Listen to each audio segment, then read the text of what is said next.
Assalamualaikum warahmatullahi wabarakatuh. Ikuti dan kunjungi channel YouTube Maulizul Akbar NAD. Subscribe, like, share, komen.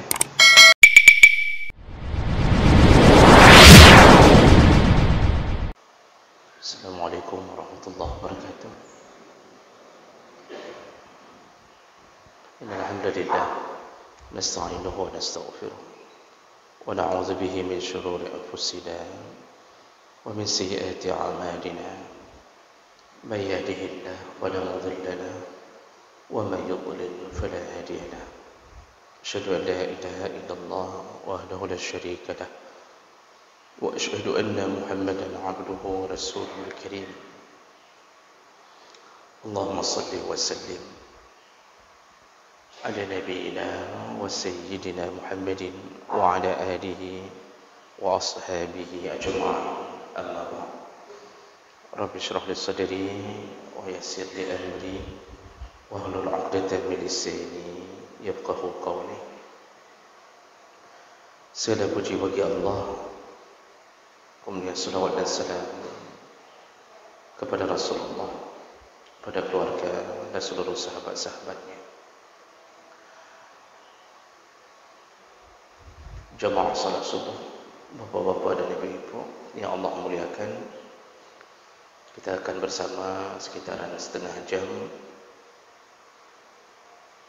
Kita akan sambung pembahasan masih di dalam bab salat atau seputar masalah salat. Di pertemuan kita yang lalu kita sudah membahas bahawa diharamkan dan berdosa orang-orang yang sudah berada di masjid lalu dia keluar dari masjid untuk tidak salat di saat mendengarkan azan. Sebelum azan ada di masjid, ketika azan keluar dari masjid bukan untuk kebutuhan dan tidak ada rencana kembali dan merencanakan tidak salat, maka dia telah melakukan dosa yang berlipat. Dosa meninggalkan masjid di saat azan dan dosa meninggalkan salat. Seandainya berpindah dari masjid ke masjid yang lain maka tidak mengapa. Hanya pindah dari satu masjid ke masjid yang lain atau mau salat di masjid yang lain maka tidak mengapa, dibolehkan. Baik, kita lanjut. Bab berikutnya yaitu at-targhib fi du'a bainal azan wal iqamah. Kita akan lihat sebentar tentang anjuran untuk berdoa di antara azan dan iqamah.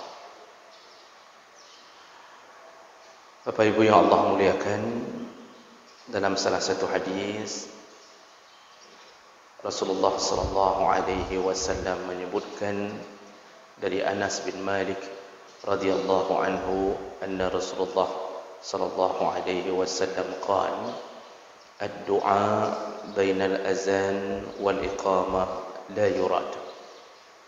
Doa di antara azan dan iqamah tidak ditolak Allah. Artinya menjadi doa mustajabah. Dalam hadis yang lain Rasulullah sallallahu alaihi wasallam menyebutkan sa'atani tuftahu fihima abwabus sama'. Ada dua waktu yang Allah membuka pintu langit. Wa qallama turaddu ala da'in da'watuhu, dan barang siapa yang berdoa di dua waktu itu maka Allah kabulkan doanya. Yang pertama inda hudurin nida, yaitu ketika selesainya azan, dan yang kedua was-saffi fi sabilillah, yaitu ketika berjajarnya pasukan di medan perang.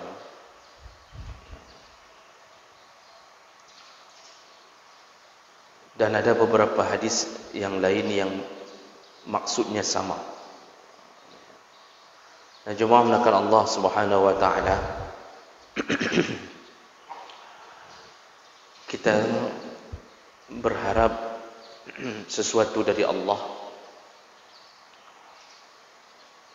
dan kekuatan harapan itu yang paling besar adalah pada doa. Doa bisa menyebabkan Allah Subhanahu wa taala mengubah keputusan di atas hamba.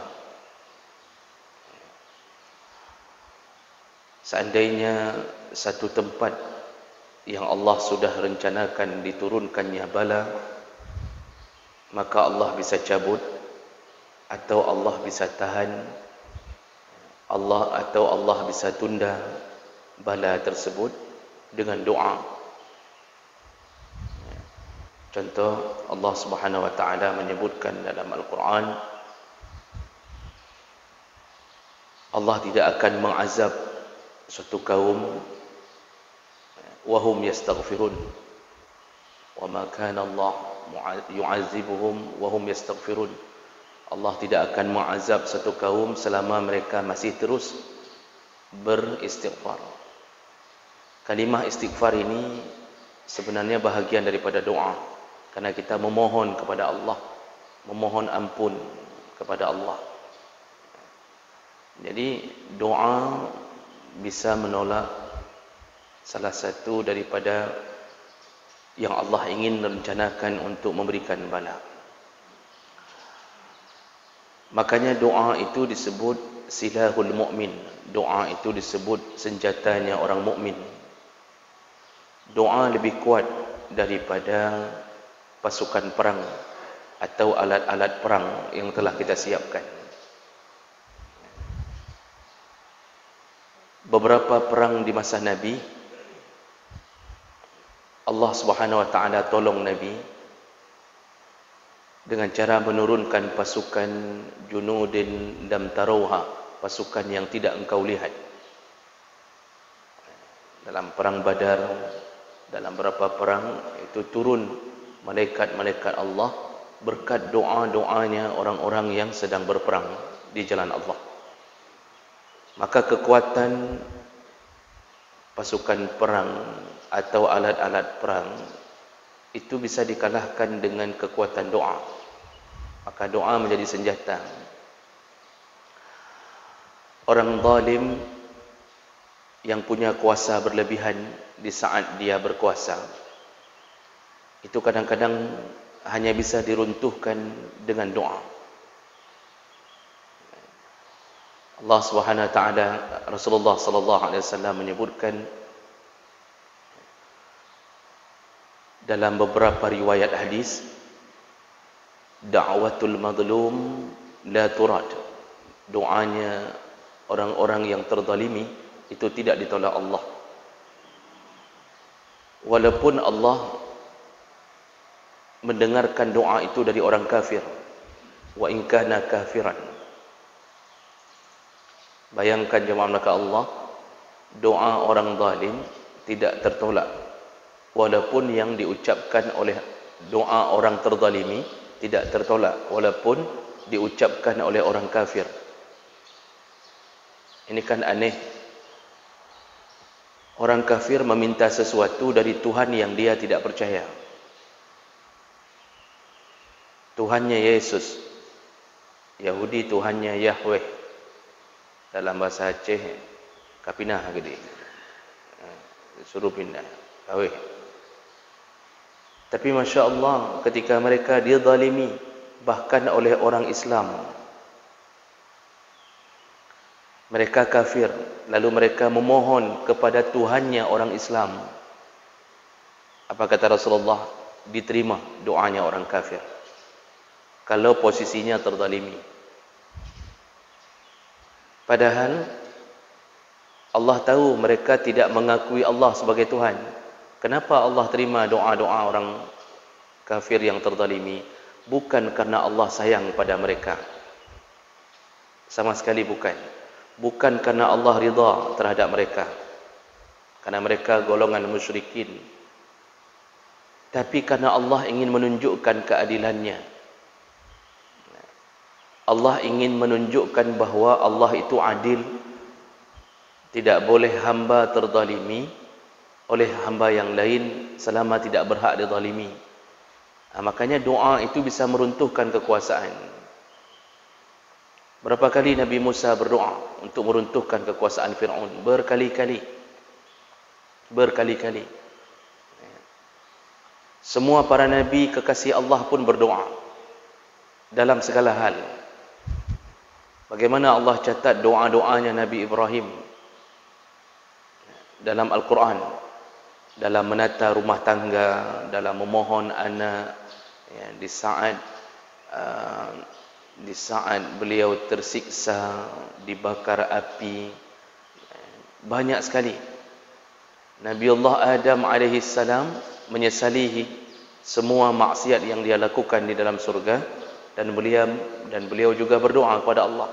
Jadi doa ini dari dulu, awal-awal penciptaan, itu dijadikan sebagai salah satu perkara yang membuat kita bisa selamat. Dan kita ketika berdoa, itu betul-betul kenapa Allah senang, Allah suka ketika orang berdoa. Karena di saat itu kita bagaikan pengemis di hadapan orang. Allah itu paling suka di saat kita menjadi dan merasa diri benar-benar seorang hamba.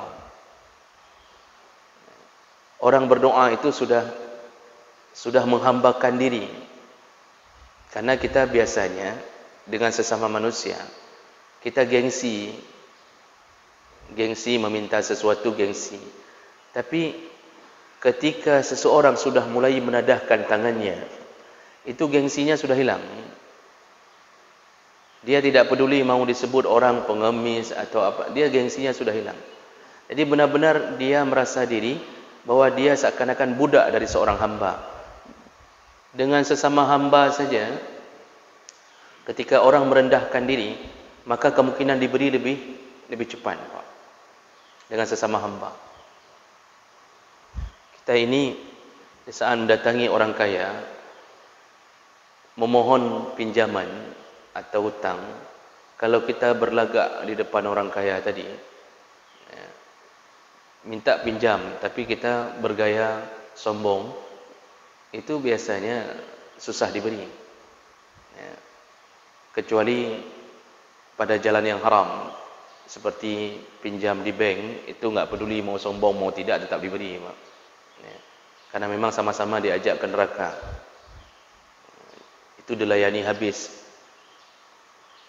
Tapi normalnya berhadapan dengan manusia, berlagak sombong susah untuk diberi. Tapi ketika kita mulai sedikit memakai politik menghambakan diri, kita puji orang kaya tersebut, lalu kita katakan, saya tidak ada apa-apanya di hadapan Bapak. Kalau bukan Bapak yang tolong saya, siapa lagi? Begitu-begitu bahasa kita saja. Ini mudah ditolong orang. Makanya kenapa orang berdoa paling cepat ditolong Allah kalau dia ikhlas dalam doanya? Karena di posisi itu dia sedang menghambakan diri benar-benar seorang hamba. Karena kadang-kadang kita ini sombong di hadapan Allah. Makanya orang yang tidak berdoa itu sombong. Tidak pernah tahu diri bahwa dia masih berharap dari Allah. Jadi jemaah ke Allah, begitu kuatnya kekuatan doa, begitu kuatnya. Makanya Allah Subhanahu wa taala dengan kuasanya, Allah bisa mengubah takdir seorang hamba melalui doa. Karena ada dalam referensi beberapa pandangan para ulama, kuasa Allah yang bernama qadar. Innallaha ala kulli syai'in qadir. Allah menakdirkan sesuatu. Itu takdir itu dibagi dua. Ada yang disebut takdir mubram, ada yang disebut takdir muallaq. Takdir mubram, takdir yang tidak akan berubah seperti yang tertulis di Lauhul Mahfuz. Contohnya ajal. Itu tidak akan dirubah Allah. Kalimah Allah sendiri yang mengatakan iza jaa ajaluhum la yastakhiruna as-sa'ata wa la yastaqdimun. Itu tidak akan dirubah. Jadi umur kalau sudah dicatat dalam darah bersamaan dengan rezeki, maka kapan habis rezeki, di situ habis umur. Selama belum habis umur, rezeki tetap datang. Itu mubram, tidak bisa dirubah. Namun ada takdir muallaq. Dia bisa dirubah-rubah sesuai dengan kekuatan doa, usaha dari seorang hamba. Bisa dirubah. Jadi hamba dulu ahli maksiat, kemudian berusaha mendapatkan pintu taubat, maka Allah berikan izin, silakan pilih. Sederhananya, kalau kita mendengar azan, hamba diizinkan memilih. Dalam hatinya berkecamuk ketika dengar azan, solat sendiri atau solat berjamaah. Ini pilihan. Apakah Allah menakdirkan dalam Lauhul Mahfuz bahwa kita ahli jamaah di masjid? Tentu ini diberikan kuasa pada hamba tadi. Maka ketika dengar azan, hamba mengubah nasibnya sendiri. Pilih solat sendiri atau pilih solat di masjid. Yang solat sendiri cuma dapat 1 derajat, yang solat di masjid 27 derajat. Kekuatan hamba memilih itu takdir dari Allah yang bisa diizinkan kepada hamba memilih. Makanya kita ini salah satu yang bisa mengubah nasib kita adalah doa. Bisa mengubah nasib kita adalah doa. Perbanyaklah berdoa. Makanya dalam doa diajarkan berbagai permintaan. Ketika kita berdoa panjang umur, itu bukan mengubah takdir memanjangkan umur dalam pandangan jumhur ulama, tapi mengubah takdir agar umur kita berkah. Jadi umur pendek tapi berkah, atau umur panjang tapi penuh dengan amal saleh. Rasulullah berkata, man tala umruh khairun nas khairukum man tala umruh wa hasuna amaluh. Sebaik-baik kamu orang yang panjang umurnya dan bagus amalnya. Jadi kalau ada orang yang bertanya mana lebih baik anak muda yang taat dengan orang tua yang taat, jawaban Rasulullah, yang panjang umurnya, bagus amalnya, dia lebih baik daripada yang muda-muda. Karena orang tua ini sudah lemah. Dari dulu dia sudah taat, sampai tua dia taat. Anak muda masih semangat. Cuma anak muda yang datang ke masjid punya fadilah yang berbeda. Termasuk kalau dia sempat terikat hatinya dengan masjid, nanti dapat perlindungan di padang mahsyar, dinaungi di hari yang tidak ada naungan kecuali naungan Allah. Namun orang tua yang terus berjuang sudah lemah sekali, jalan saja sudah tidak sanggup, rambut sudah memutih, kulit sudah memudar, kemudian lutut sudah tidak sanggup digerakkan, tapi datang ke masjid. Ini lebih hebat daripada anak muda yang datang ke masjid. Meninggal dalam keadaan ibadah di waktu tua, itu orang-orang yang terbaik dalam agama. Maka jemaah maka Allah, dari mana kita dapatkan itu? Akibat doa kita. Doa kita, ya Allah panjangkan umurku. Itu yang model-model begitu, maksudnya bukan memanjangkan umur, tapi memberkahi umur, sehingga Allah beri kekuatan pada sisa-sisa hidup kita.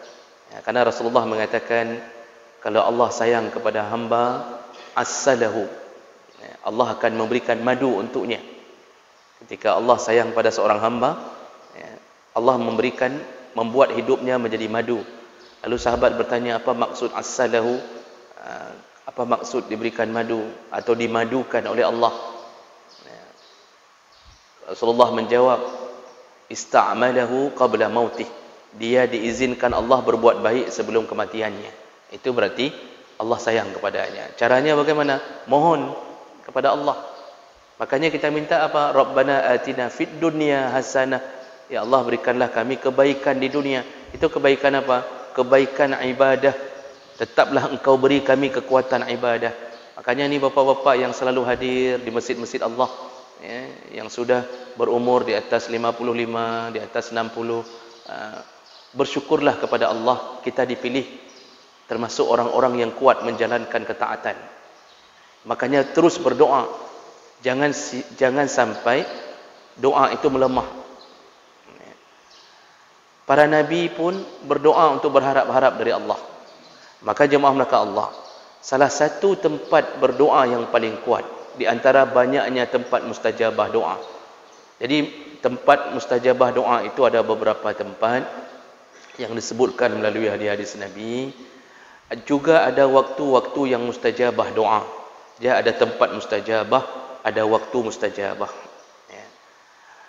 Kalau bicara masalah tempat, itu ada beberapa hadis yang menyebutkan tempat. Ya, contohnya berdoa ya, ketika berada di depan makam Ibrahim, berdoa ketika berada di depan multazam. Itu contoh-contoh tempat. Ya, berdoa di dalam masjid Allah. Itu contoh tempat. Ada yang disesuaikan dengan waktu. Berdoa ketika turunnya hujan. Jadi ketika turun hujan kita lantunkan doa, itu tempat mustajabah doa. Namun orang hari ini ketika turun hujan banyak tidak berdoa. Banyak tidak berdoa.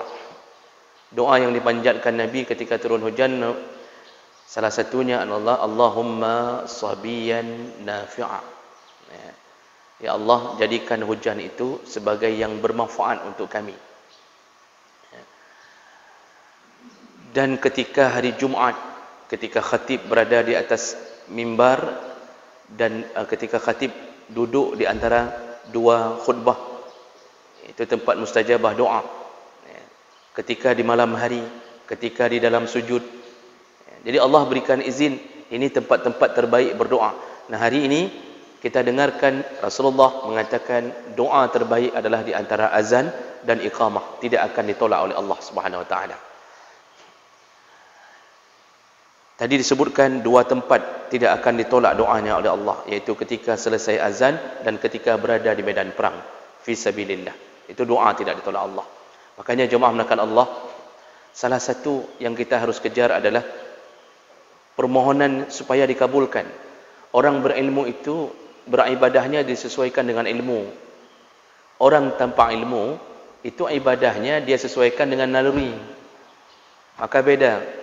Maka Rasulullah mengatakan, masalul alim 'alal 'abid kamasalil qamari 'alal kawakib. Perbedaan ibadahnya orang alim dengan orang yang ahli ibadah tapi tidak alim bagaikan bulan dibandingkan bintang. Orang alim bulan, cahayanya penuh. Dia tahu tempat ini yang terbaik. Ibadah begini yang makbul, itu alim. Ada orang seperti bintang, ibadahnya banyak tapi cahayanya redup. Kita melihat bintang, bintang tidak bisa menyinari dunia, hanya menjadi penghias di langit. Maka orang abid yang tidak alim, ahli ibadah tapi tidak alim, ibadahnya banyak tapi tidak tahu cara beribadah yang benar. Dia tidak tahu rukuk bagaimana yang betul, dia tidak tahu cara sujud yang benar, dia tidak tahu doa apa, bagaimana berdoa, kemudian apa yang harus diucapkan ketika berdoa, sebaiknya di waktu mana, tidak tahu. Sehingga dia mengikuti naluri. Makanya disitulah pentingnya menuntut ilmu. Maka jemaah maka Allah, orang kalau tahu tempat-tempat mustajabah doa, maka tempat itu dia tidak tinggalkan. Karena di situ tempat terbaik untuk berdoa. Walaupun singkat sekali. Contoh, kita dalam Ramadan, Allah katakan, doa orang berpuasa itu tidak ditolak Allah. Terutama ketika dia berbuka puasa. Makanya doa ketika buka puasa itu selain daripada membaca doa yang diajarkan Nabi untuk berbuka, sebelum berbuka itu waktu cukup beberapa detik minta sesuatu. Di situ orang alim tahu ini tempat dikabulkannya doa. Orang yang tidak alim, dia puasa, dia baca doa, doa buka puasa, Allahumma laka sumtu atau zahabat lama, dia buka. Setelah itu dia tidak manfaatkan untuk mendoakan dirinya dan keluarganya. Selama Ramadan tidak pernah dia doakan untuk diri dan keluarganya, padahal waktunya singkat. Itu paling butuh waktu 15 detik untuk mengucapkan, ya Allah, izinkan istriku, anakku menjadi orang yang saleh, atau izinkan anakku menjadi imam bagi orang-orang mukmin. Sedikit waktu dia berdoa, tapi langsung dikabulkan karena dia tahu ini tempat mustajabah doa ketika berbuka puasa.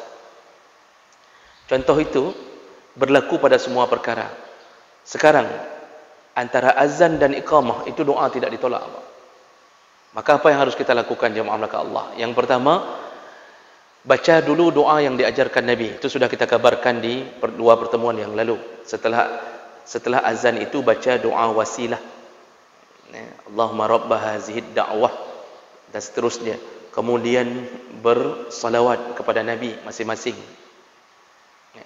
Kemudian raditu billahi rabbah wa bil islami dina wa bi Muhammadin nabiyya wa rasulah. Kata Rasulullah, yang membaca doa ini maka dia diampunkan dosa-dosanya yang telah berlalu. Lalu barang siapa yang membaca Allahumma rabb hazihi da'wati tammah dan seterusnya, faqad ahallat lahu syafaati yaumal qiyamah, telah kuhalalkan syafaatku untuknya di hari kiamat. Maka orang yang setiap habis azan baca doa itu istiqamah sampai mati, halal baginya untuk mendapatkan syafaat Nabi. Dia tidak ditinggalkan oleh Nabi selama istiqamah. Jangan setahun sekali istiqamah baca doa setelah azan. Itu dulu diawalkan. Setelah itu kita salat sunnah qabliyah. Salat sunnah qabliyah. Walaupun salat sunnah itu ada yang muakkad, ada yang ghair muakkad. Salat sunnah qabliyah maghrib itu ghair muakkad. Sengaja Allah buat hukum qabliyah maghrib ghair muakkad. Ada orang yang sempat, ada orang yang tidak sempat. Kadang-kadang ada orang yang ketika buka puasa enggak sempat mengejar solat qabliyah maghrib. Masih tidak mengapa karena dia masuk kategori ghair muakkad.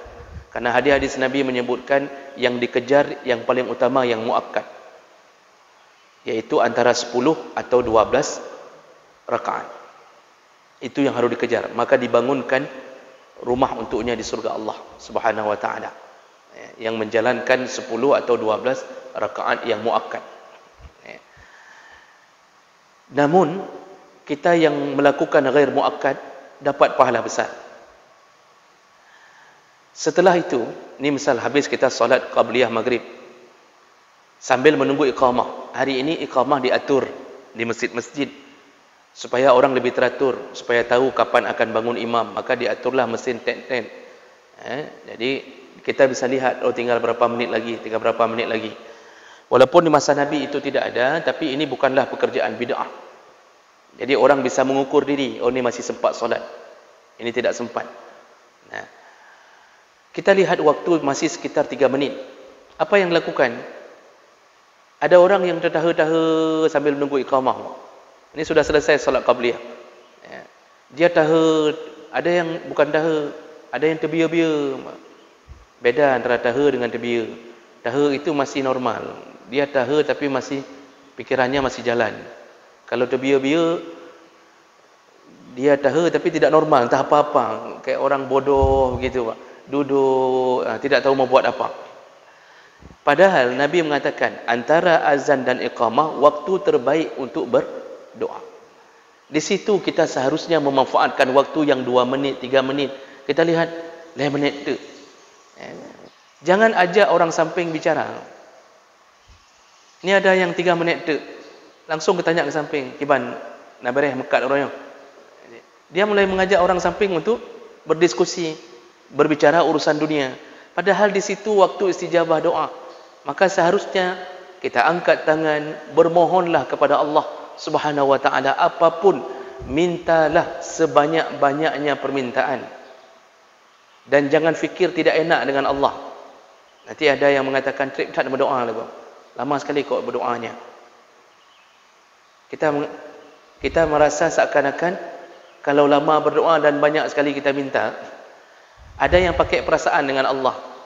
Enggak enak kalau banyak kali. Nanti membebankan Allah. Itu tidak benar. Itu dengan manusia boleh, pakai perasaan, dan memang disuruh pakai perasaan. Jangan banyak-banyak kali minta. Kalau dengan manusia, dengan Allah tidak perlu pakai perasaan. Minta apa saja. Sampai Nabi mengatakan, kalau engkau berdoa, mintalah Jannatul Firdausil A'la. Jangan minta surga yang bawah-bawah, minta surga Firdaus. Kata Rasulullah dalam hadis, kalau engkau minta surga Firdaus. Jadi jangan enggak enak, ana mangat. Hai. Ilung mentang kucuk pengriba tiga ge, ana mangat pula ke Firdaus. Jangan pakai perasaan kalau memohon kepada Allah. Allah mampu mengabulkan semuanya. Walaupun kita minta langit dan bumi, Allah mampu kabulkan. Itu surga yang diberikan untuk kita. Itu luasnya seluas langit dan bumi. Itu Allah bisa berikan untuk kita. Dan itu kecil di hadapan Allah. Rasulullah SAW dalam hadis lain menyebutkan, mintalah apapun dari Allah, walaupun sandalmu putus, walaupun tali sandalmu putus. Jadi begitu putus tali sandal, minta sama Allah, ya Allah gantilah sandalku ya Allah.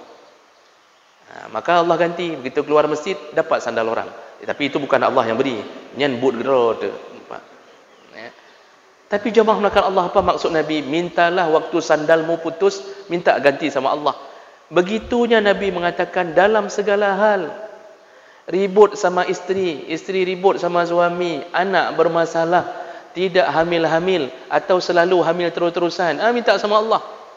Yang hamil terus-terusan minta berhenti, kasih ya Allah, daripada ke dia ya Allah.